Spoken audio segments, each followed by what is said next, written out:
Welcome everyone to, I believe, is this our fifth or our sixth in the series of Untapped Treasures?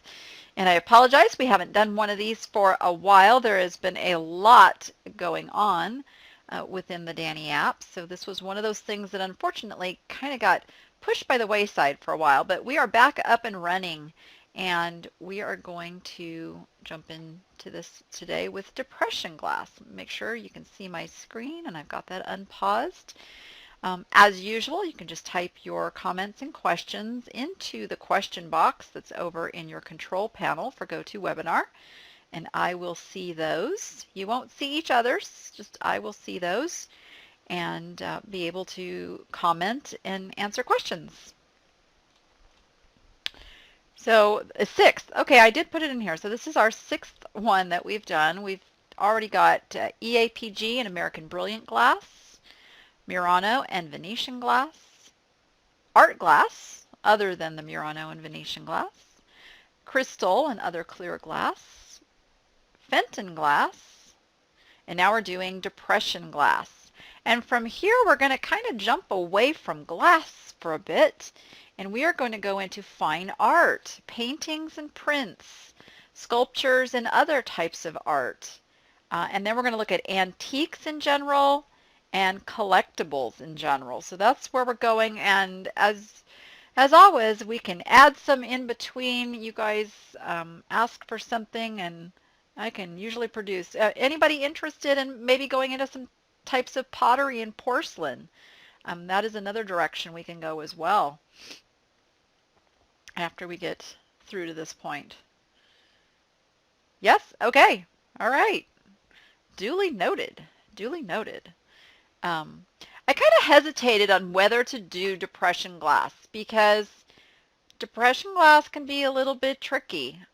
Most of it doesn't bring a lot of money anymore, and the pieces that do bring a lot of money, there are reproductions out there. So we're going to cover it today and hopefully give you some base information.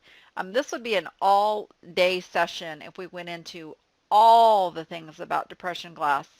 But I'm going to give you some really good resources, and we're going to kind of learn some general rules of thumb on what to look for and all of that. So what we're going to, where's my mouse? There it is. So today we're going to cover where to find it, how to identify it, how to list it, how to price it, how to photograph it, and how to package and ship it.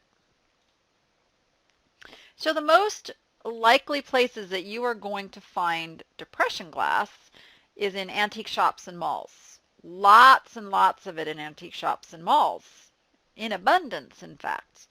I find a lot of it at auctions. It usually ends up at auctions in collections. The nice thing about these three places is most of the time, well, maybe not most of the time, a lot of the time, it is identified. The pattern's identified for you, or you at least have some clues as to the information you need in order to get it listed correctly. So that is why if I'm going to buy depression glass, I do like to look at these sources first. You're less likely to find it, oops, sorry, we didn't do yard sales in there. You're less likely to find it at thrift stores. You will find the occasional piece, but if you are really going to get into depression glass, thrift stores is not where I would tell you to spend your time. It's going to show up occasionally. The problem with thrift stores and thrift store pricing is they're going to see what they think is an antique piece of glass because it's old and it's colored, and they're going to put a big price on it. So it's really hard when they don't understand the value of different patterns and different types of depression glass. So got to be a little bit more careful, but not to say you won't find it there. It's just a less likely place to find it. So let's talk about how to identify it. So there's three things to look for when you're looking for depression glass: color, quality, and patterns. And probably the two of that you know the most is that there's all different colors and there's all different patterns. Quality, believe it or not, you're not looking for good quality glass. This is not expensive, fancy, like glass that was made to be this quality last forever piece. This stuff was made for a very short lifespan. It was mass produced, and we're going to talk more about that. But if it's really good quality, it's probably not depression glass because it's just not good quality glass. What I love about it, though, is it's got some history. So, of course, it was named after the Great Depression, which started about 1930. And this is a time when businesses were really suffering. And we've seen a little bit of this with the recession that we've gone through. So we can kind of get an idea what the Great Depression must have been like, multiply it. Um, so times were really, really tough. Businesses were suffering, and some of these businesses came up with the idea of putting free pieces of glass with products that they were selling as incentives to buy their product. Quaker Oats Company did this. Um, Movie theaters, other businesses would hand out a piece simply for coming in the door. They really needed to get customers. So that is where this glass really got its name and its popularity.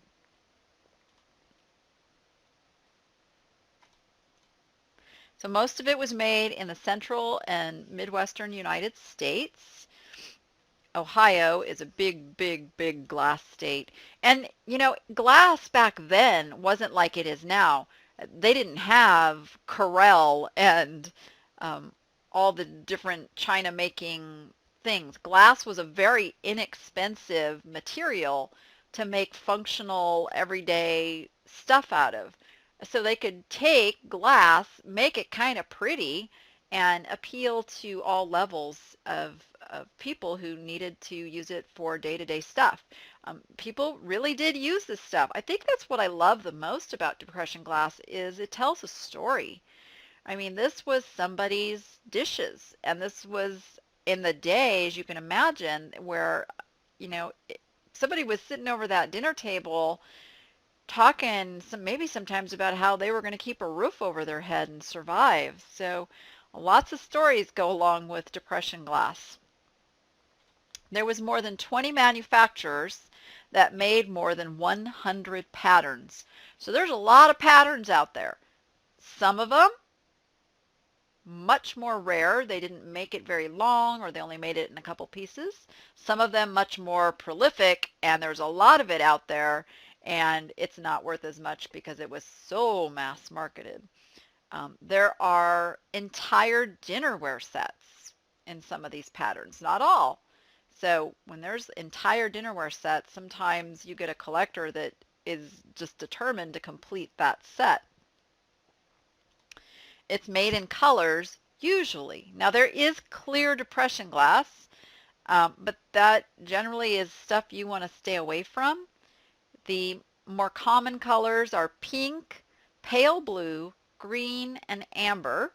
Less common colors include yellow, like a canary yellow, ultramarine, which is a blue, and I'm going to show you examples of all these colors, jadeite, which is that opaque pale green, delphite, which is an opaque pale blue, then you got cobalt blue, red in that ruby and royal ruby, black, and amethyst.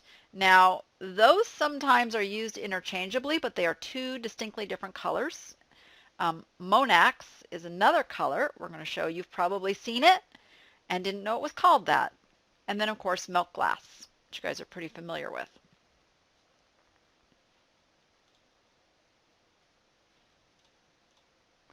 So again, it's not good quality glass. This was mass produced. It was made in factories, and it was made cheaply. I mean, this was a time where they didn't want to spend hardly anything on materials. So this was cheaply, cheaply made glass. Now, you guys have probably heard the term elegant glass. And this is where it gets a little bit tricky because it's from the same era. The difference between elegant and true depression glass is in the quality. Now, what you also have to know is that for the sake of selling it on eBay, you're still going to call elegant glass depression glass And sometimes, although not as commonly, sometimes just plain old depression glass is called elegant, so you have to be careful there. But elegant glass usually comes up when you do a search for depression glass because it is made during that same time period. Some of the patterns were so popular that these companies continued to make them through about the 1970s. And then many patterns have been reproduced as well. So those are some other things that take that we're not going to go into those particular patterns and things because again it would take all day to cover all of the little different discrepancies out there. In going forward, if this is an area you think you're going to be finding things, want things, we can do more discussions about some of the particulars, some of the problem patterns as far as reproductions go. But for now, if you're just aware that those reproductions are out there, there are guides on, let's say you find a cabbage rose pattern biscuit jar, there's little differences in the pattern itself that can help you determine if it's a reproduction. There's different resources which we're going to talk about. But for the most part, you're going to look for glass that does look and feel old. And we're going to go into how you're going to identify some of that.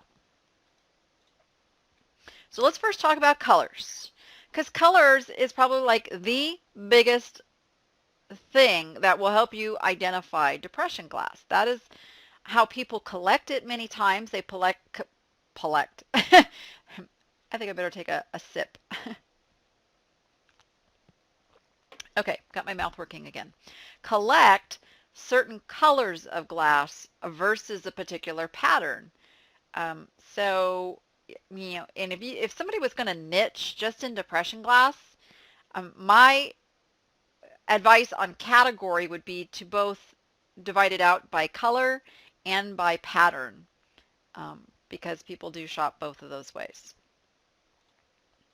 So the more common colors, as we talked about, so you've got your pink, and pink's pretty self-explanatory. Pink has actually seen a bit of a resurgence in popularity because there's this shabby pink decorating style going on right now. Have you guys heard about that?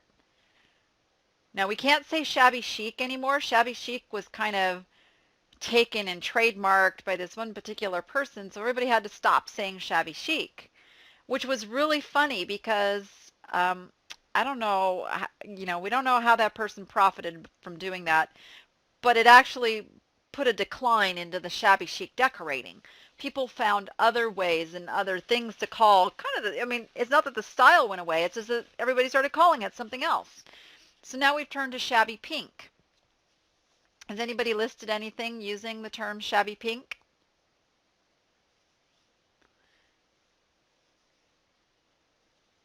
Yes? No?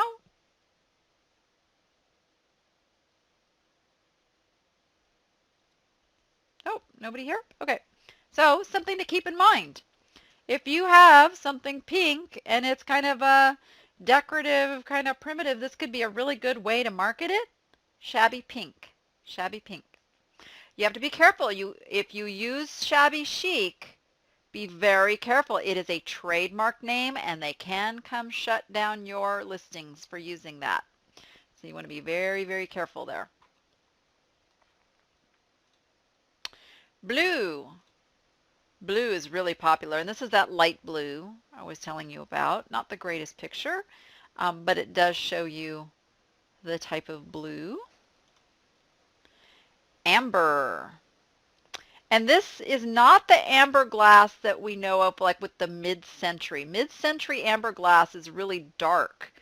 This is a pale amber, okay? So just keep that in mind. It's not a dark amber, it's a pale amber. Good old green. Now, let's talk about green for a minute. A lot of the green glass is mistakenly called Vaseline glass. And just a little quick tutorial on Vaseline glass. Vaseline glass has uranium in it, and it is the color of Vaseline. It is a light creamy looking yellow color, like Vaseline. And it glows like crazy under black light and turns a very vivid purple. This glass will probably glow. It has some elements, some manganese. Sometimes it has a little bit of uranium in it. But this glass will still glow, but it does not glow like true Vaseline glass. But yet, there's many people out there that get this green glass and mistakenly call it Vaseline glass, and it is not. And the true collector will actually kind of look down on you if you call this type of glass Vaseline glass. So just a little word of caution there.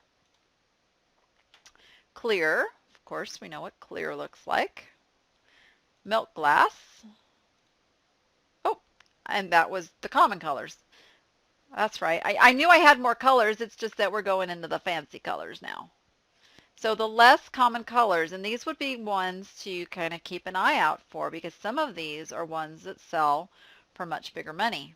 So we've got that canary yellow, and it was actually really, really hard to find a picture of this canary yellow, but it is a vivid, vivid yellow color. I believe there was only a couple of makers that actually used this color. Hence the reason that it is a higher priced piece when you find it, because not as much of it was put out there. Yes, glass collectors can indeed be very snobby. Ultramarine. So it's almost a teal, but the technical term for it is ultramarine. And if you get this colored glass and it's depression glass, you want to use the term ultramarine because that is the term that collectors know. It's a beautiful color. And again, not a lot of it out there. Jadeite. Some of you have had some success with jadeite. And there was a few companies that made jadeite in a few different patterns. It's not in a lot of patterns, but it's really, really collectible still. And delphite. That is this kind of satiny, creamy blue glass, and it's usually made with some sort of a pattern. I haven't seen any plain delphite. But again, very, very highly collected because there's not a lot of it out there. Amethyst. Amethyst is what I call purple glass, but it's kind of almost a burgundy purplish kind of color. So very, very different than black that we're going to see in a minute. Now, the Monax. You guys ever seen that color?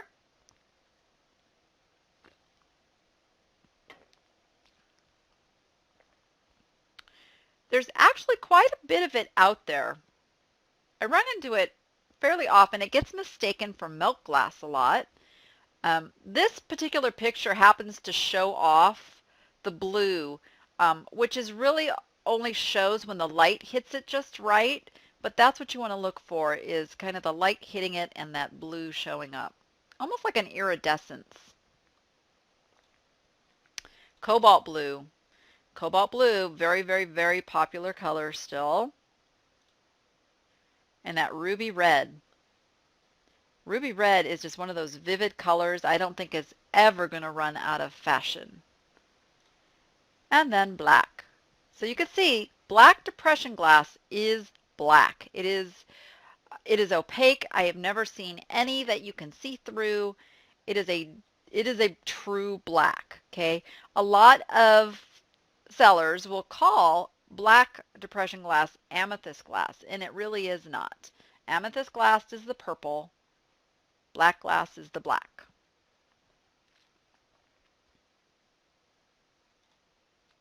Okay, let's talk about the quality. So it is usually unmarked glass. Remember, this was being mass produced. These companies were not as interested in getting their name and their mark on the glass. So it's really not going to be identifiable with any kind of a maker's mark. Occasionally, you'll find some that is still like in its an original box, which is that you ever find that, that is a definite plus. But for the most part, you're going to have to kind of figure out the patterns. So flaws were prevalent because they were mass producing just whipping out this glass as fast as they could, as cheaply as they could. So here's some things to look for. Straw or mold marks. So these can be sometimes mistaken as a crack, or they appear to be like a really deep scratch. But if you inspect closer, you'll realize it's an impressed line in the glass that was from the making of it. And it's pretty easy to tell. It's not extremely deep. It doesn't penetrate through the glass. And it's usually on, well, no, it's always just on one side of the glass because it's not a crack and it doesn't go all the way through. Usually irregular in shape, and it varies from piece to piece. You'll never find any two, straw marks that are exactly the same. So this is not something that diminishes value. Perfectly acceptable to have these straw marks. Flashover. Now I don't have a picture of flashover to show you, but I think you've probably had a piece like this. If you look carefully, and more, it's not even as much of a look as a feel. It's seen as sharp edges on particularly plates or footed rims of pieces or maybe around the handles. And it's where the glass slipped through the mold when the piece was being made. So it formed an extremely tiny, very thin protrusion of glass where it slipped through. And it's more commonly felt than seen unless you're kind of using a magnifying glass, but it simply feels sharp. So the key to this characteristic that separates it from an actual flaw in the glass is that it protrudes. So it's kind of one of those rough edges. Anybody need any further explanation on that, or you know what I'm talking about there without a picture?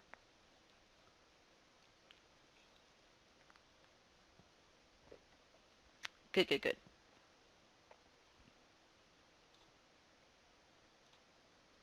Bubbles in the glass. So today's glass has far less bubbles in it because the glass making technique has improved so much. But back then, bubbles were a very, very common thing to see in the glass. Now, a bubble can become a major flaw if it's so close to the surface that it ends up either protruding through or sometimes even breaks the surface and pops, which then makes more of a chip. Um, but generally you'll see bubbles in the interior of the glass like this. Colors, even within the same maker and the same pattern, can have variations. So they get batches of the material to use for but that they can make, say, 100 pieces out of, and then they go to the next batch of materials. There can be some slight differences in the actual color. So that is not an indication that it's a reproduction or something that doesn't belong with the pattern. So that can be a little tricky too. But yeah, they're very common to have slight color variations.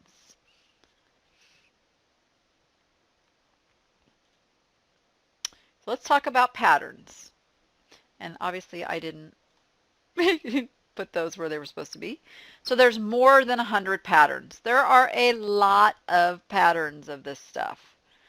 Some of them are a lot more recognizable than others. There's there's more than 20 different manufacturers. Manufacturers, company, maker, those are interchangeable words. You have companies like Cambridge, Jeanette, Indiana, Imperial. All those are makers or manufacturers. Now, not all were complete sets. There's some of these patterns where there was only a few pieces made. There we go. My picture's just all wonky out of sorts. But you can see it's a beautiful thing for people to decorate with, and people do still pick up pieces to decorate with. Some people collect particular pieces. There could be somebody who just collects trays or plates or teacups and saucers or glasses. So have references. Now, I put these down here. This is a set of 4 books. These are my glass pattern identification Bibles. They are sitting right by my feet, right as we speak. There's no pricing information in these books. These are by Florence, and they are volumes 1 through 4, and I highly, highly recommend them if you're going to be doing a lot of stuff with glass. I have gone through these books and found more patterns than you can believe. Almost every pattern ever is in these books, and it's so fun to go through. Sometimes I'm going through looking for a particular pattern, and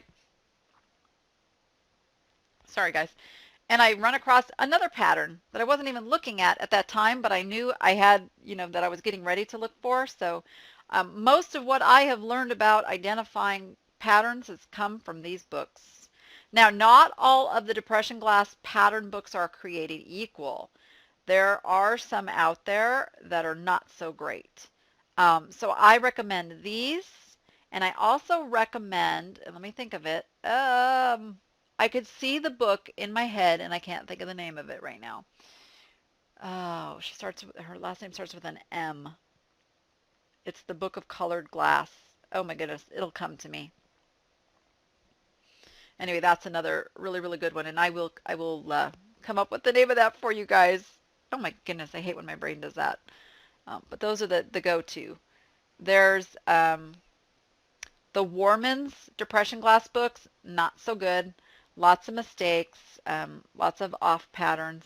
There's also a National Depression Glass Club, believe it or not, and they have a website where you can go and even submit questions. Let me go find. It's the National Depression Glass Association, and website is, let me pull it up for you guys. Oh, it's ndga.net. ndga.net. We'll get you there. Coville's is okay, although they don't have a very extensive depression glass book. They give a lot of general information, and if you're really diving into it, it's not one of the better ones. Collector's Encyclopedia of Depression Glass by Florence. Yeah, Florence is the go-to glass reference. Yes. Oh, well, that's another very good resource. Over on the Danni App group, you can always tag Beth Tchaikovsky, who is Depression Glass Warehouse. Beth truly does know her depression glass patterns very well.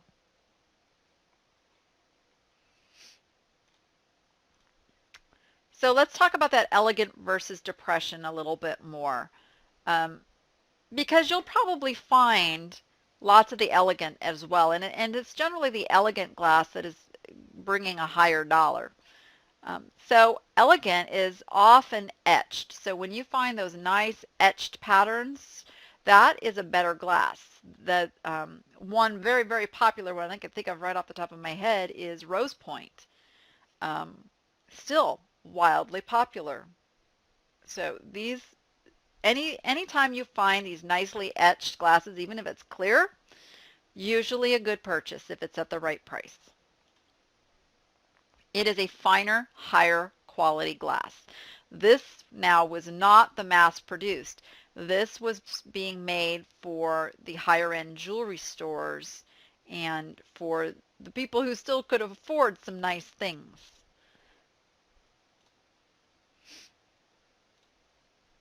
Many of the patterns have gold or silver accents. So when you find those pieces with the big heavy gold rims and stuff, these are elegant glass. Some of those sell for some pretty darn good money still too.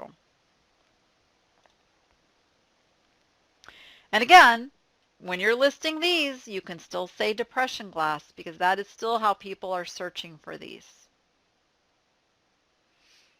So let's take a look of some pieces that are selling well. And I actually pulled these results up today. So this is the Miss America, that's the name of a pattern. Now this is a 92 piece set. shops. And there's a lot of glass here to pack and ship. So I don't recommend selling it this way, but you can see they still got $750 and $150 to ship. But here's a single piece, Anchor Hawking Mayfair Open Rose Green Pitcher with 8. Oh no, it's 8.5. Okay, so it is, I was thinking they threw the glasses in there for a second. No, this is just the pitcher for $700, guys. Just the pitcher for $700. This is a set of Anchor Hawking Mayfair Open Rose Blue Depression Glass Water Goblets, $680. Here is some red, Royal Ruby Red. This is 85 pieces, again, being sold in a big set, $550. You've got a single Sylvan Parrot hot plate trivet, and $600 for that. Now, they did not even use Monax as a term in here, but that's what this is. This is a 46-piece set, sold for $499.99.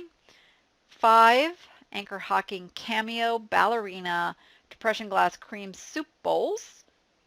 And they got over $500 because this next one down is $500 or $499.99. And again, then we have this pyramid ice bucket. So now these are going to be they're either pieces that are in a color that was more rare. They were pieces that are in a shape or a piece that is more rare in that pattern, different things that make these go for these crazy high prices. And they are all charging shipping. See, that's the beauty of rare things. You can overcome some of this. Most of it was auctions too, as you'll see. Auction, auction, auction, auction, auction. That one had free shipping, and auction. Only one of these was a buy it now. Only one of them. I would still do free shipping, guys. You know me. All right, so here's some individual pieces. Again, I pulled up that Sylvan Parrot because that's, for that one piece, $600. You've got American Sweetheart in a red, and this is a charger or like huge plate, 15 inches wide. They got somewhere in the $300 range. And then we have this pink Normandy dinner plate, a single 11-inch dinner plate sold for $233.50. So yes, there are pieces out there that are still bringing big money, and you can educate yourself just kind of watching. If you sort the results by highest first and kind of take note of these patterns, and not just the pattern, guys. It's not just the pattern alone. It's the pattern and the piece and the color. So it's all of those things together which make for rarity in the depression glass, okay? So if you see American Sweetheart in pink, it is probably not going to be a $300 piece. Keep that in mind. So again, beware, because this is more typically what you're going to find in a lot of depression glass. It simply doesn't sell and will sit for a while. So it truly is about learning which of those pieces are worth more. Now, I'm not saying these sellers couldn't have gotten a bit more. They probably could have. But you have to be careful if you're going to start an auction at $1 and when you're hoping to get more. At least they charge shipping, so they didn't get burned too bad. But caution, caution, caution. Depression glass is kind of all over the place, and you really have to look for those more rare pieces and colors. So things to consider. Is the color unusual or is it a common one? Is the pattern common or does it have unusual traits to it? Okay. If it is a piece that you see all over the place, it's probably not worth very much. But if you're out there and you run across something and you go, okay, I have never seen that pattern in that color, you probably got something good. And here's the thing, if the price is right, buy it and do some research, because in doing that research, you're going to learn a lot more about the pattern. So if you can pick up pieces for $1 here, $1, $2 there, go ahead and do it, because just in doing the research, you're going to get a world of education. And does it have telltale signs of age? If it looks like a brand new piece of glass, it probably is. These were used functional pieces of glass. People ate off these. They washed them by hand in sinks with probably not the most gentle of little scrub brushes and things. So always keep that in mind. Scratches are not necessarily a bad thing. That shows some of the provenance that it is old. Again, some of those things we talked about, straw marks and bubbles and flashing, not flashing in the color, but the flashing where it kind of seeped out of the mold and so it has that little rough edge. So those are all things that can help you determine if it truly is a genuine piece of depression glass. Okay? So how do you price it? So this is where you're going to have to kind of know, is it an unusual color or pattern? Because those are going to demand the higher prices. The more complete a set is, the higher the price, as we saw in some of those things where if somebody can just buy the whole set, they're going to pay a lot more money than for a onesie twosie piece for the most part. Remember, these are kind of general rules of thumb because there are those pieces that will sell high, but they are few and far between. You're going to have to really keep your eyes peeled, which means obviously harder to find pieces are going to warrant those higher prices. And as you can see, auction format works really good. So obviously you want to try to have the pattern name and color because that's going to allow for higher pricing. And a lot of times if you're out and about and you're running across a lot of this depression glass and you can snap a picture and send it into the Danni App group, there will be people in there that will be able to identify that pattern for you so you can do some quick on-the-go research. And again, Beth is over there, and she's our depression glass queen. So by all means, you can tag Beth on that and say, pass or buy, pass or buy. So things to avoid. Pieces that are damaged in the way of chips and cracks. Chips and cracks on a lot of stuff, it can overcome and still bring a lot of value, but I'm telling you, on depression glass, that for me is a walk away.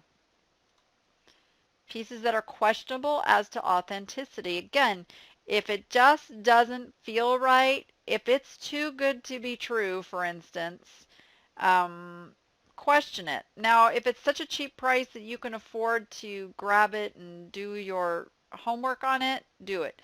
But if somebody is representing something as one of those $700 pieces and they've only got it priced at $100, you're going to have to question that, okay?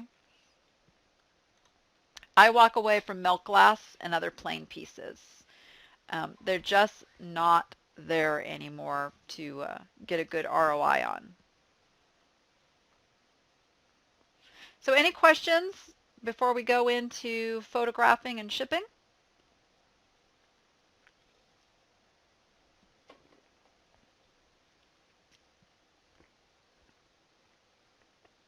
You guys are so quiet today. Okay, good. Okay, so photographing it. Again, here's what's cool about this kind of glass as opposed to like a clear crystal is your photo booths and your normal setups are going to work really good because it's got color. We saw some of those pictures that I pulled up before, and one of the biggest problems was they were just dark. So make sure you're using an editing software and you lighten up those pictures. So here's just a piece of green depression glass put on a white tablecloth, and with the right lighting and a little contrast, boom, you've got a really nice quality picture. What's the most important when you are listing this stuff is to show the pattern. So make sure your main picture for your gallery photo is kind of looking down on the pattern itself, because that is how people are determining if what you're talking about is what it is. By plain pieces, I mean pieces that don't have any real type of pattern. They're, just kind of just blah. There's just nothing to them.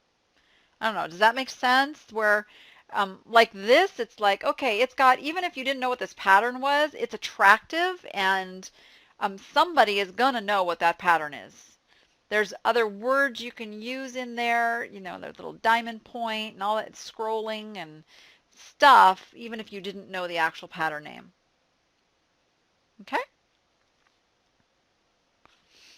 So not too bad for photography, you guys. This is kind of like all the other stuff you do. You know, just have your good lighting and um, make sure you get the right shot, which is showing the pattern. You really, no matter what the piece is, whether it's a plate or a bowl or a cup or a pitcher, whatever it is, make sure that pattern shows. I can't tell you how many times I've had to pass by purchasing back when I was on a blue glass kick, and I would pass by a lot of pieces where the picture just didn't show the pattern, and I couldn't really determine if it was indeed an old piece. Okay, the package and ship it. Now, who got squeamish thinking about packaging up 85 pieces of depression glass to one buyer?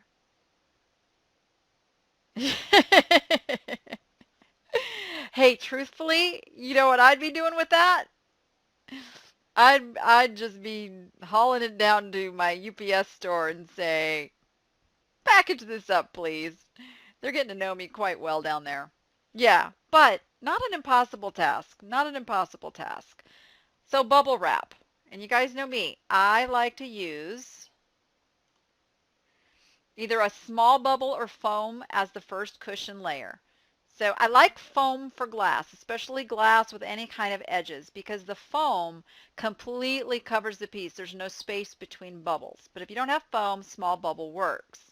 And then I use a large bubble as just the second outer layer on that. So it's completely covered. You cannot feel the glass at all through the cushioning. That is really important with glass of all kinds. Then in the box, now I talk about double boxing.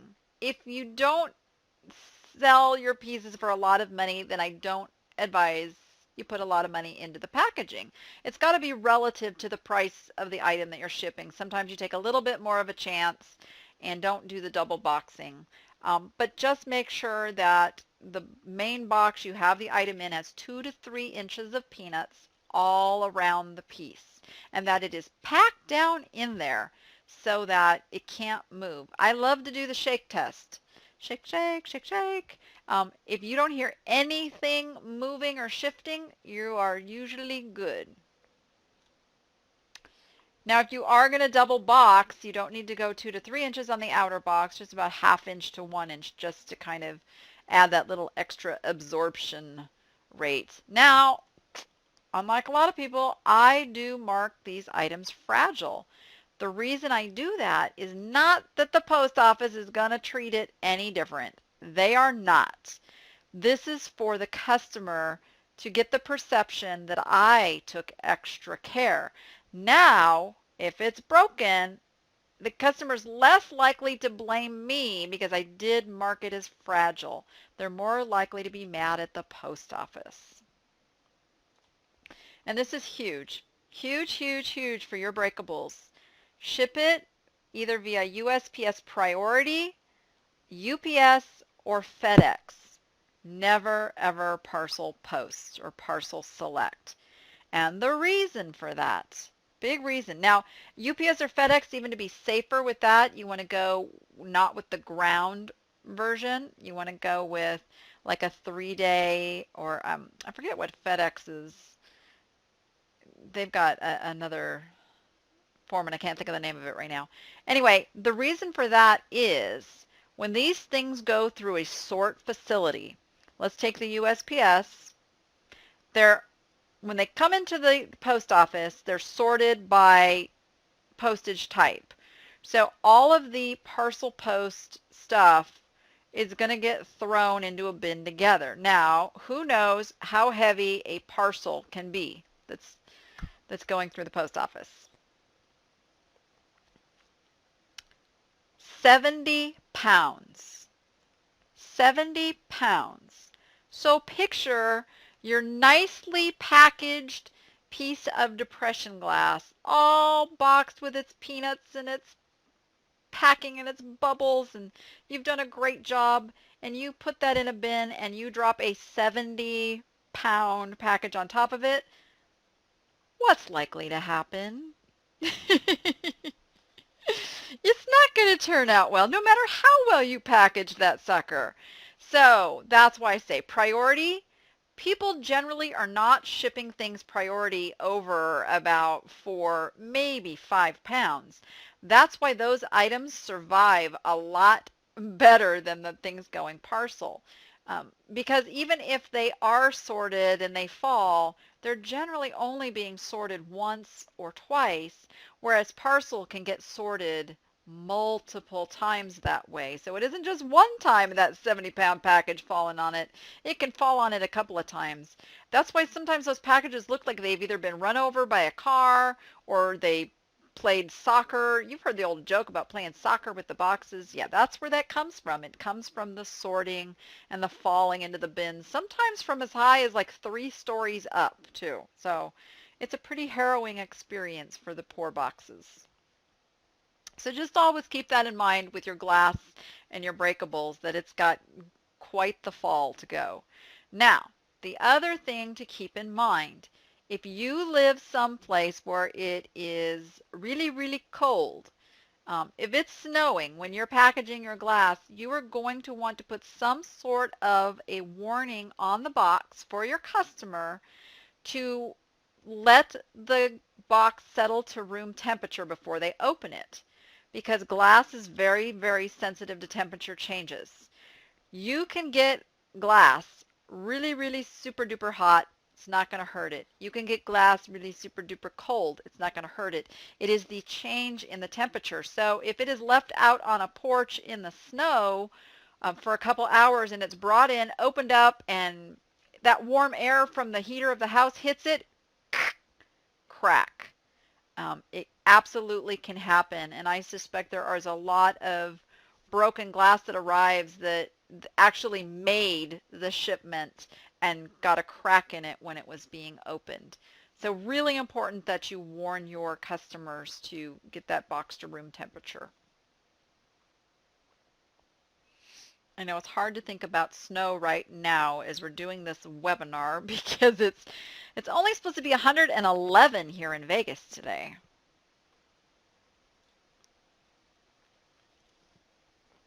So now you are ready to find and sell some high profit glass.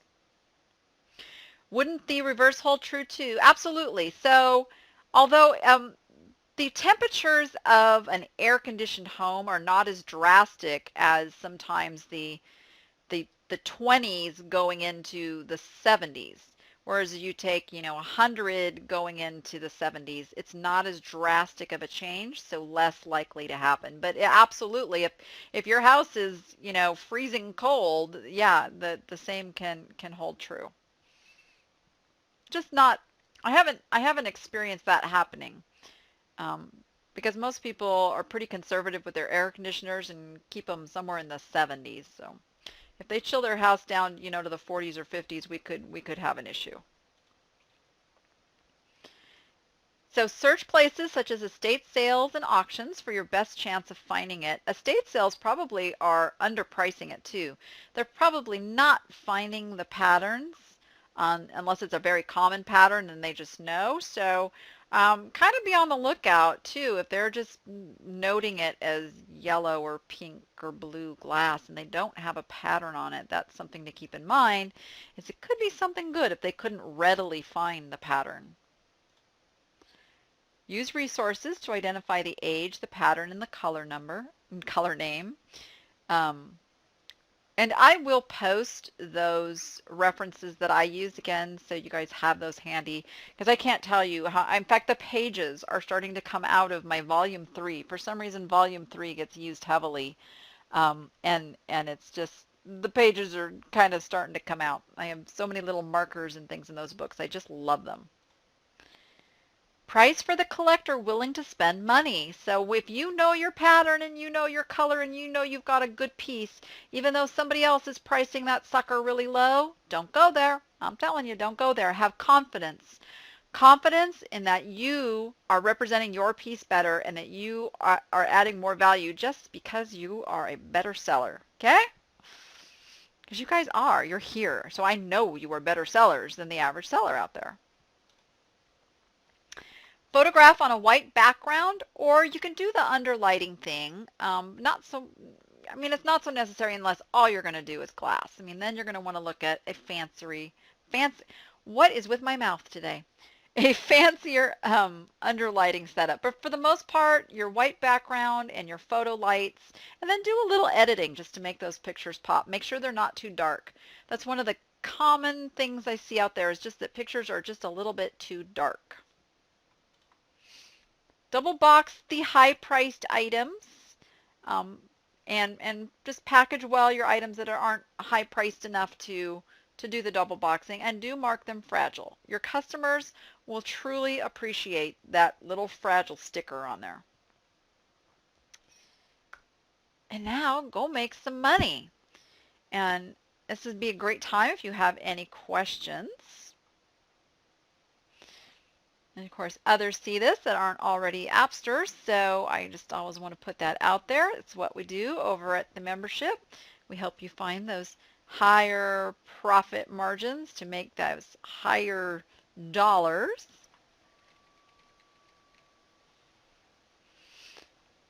Do I collect any depression glass myself? I collect EAPG. Now, I used to add the blue depression glass in with my blue EAPG, and I don't do that anymore because here's the thing about collecting glass. Oh my goodness, you can just get overwhelmed with glass. So no, I don't collect any depression glass myself, but I love the story of it. I just love looking at a piece and just thinking about what family, lived with this and lived through this. Just fascinates me.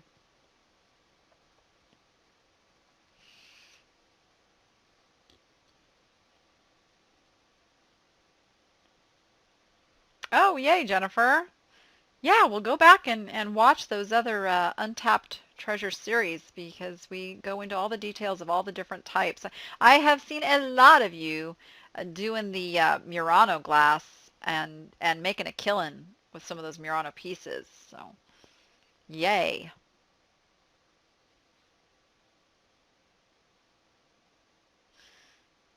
All right. Any other questions? Now, I'm going to try to get this up on the archives ASAP, but as you know, I'm getting ready to go hop on an airplane, so it could be a few days. Oh, where do you look to find those resource books? I look Amazon first. You can shop eBay for them, and I will put some links out there with those guides that I use, so you see exactly the ones that I use. So the Florence ID Pattern Guides books that I showed, mostly depression glass. It's depression elegant, and there's actually some older pieces in there as well. But it's mostly depression and depression era elegant glass.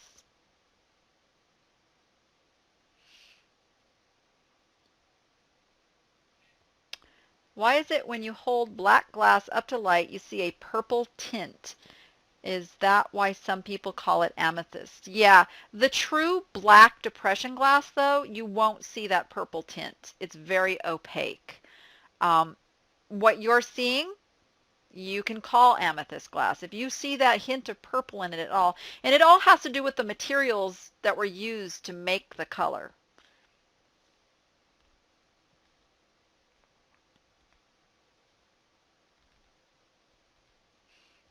Yeah, it can be a little confusing. Again, it's all about what is that high-end money spender going to be calling it. That's what's important. No matter what everybody else calls it, you want to speak to the customer that's going to be buying it for the big bucks.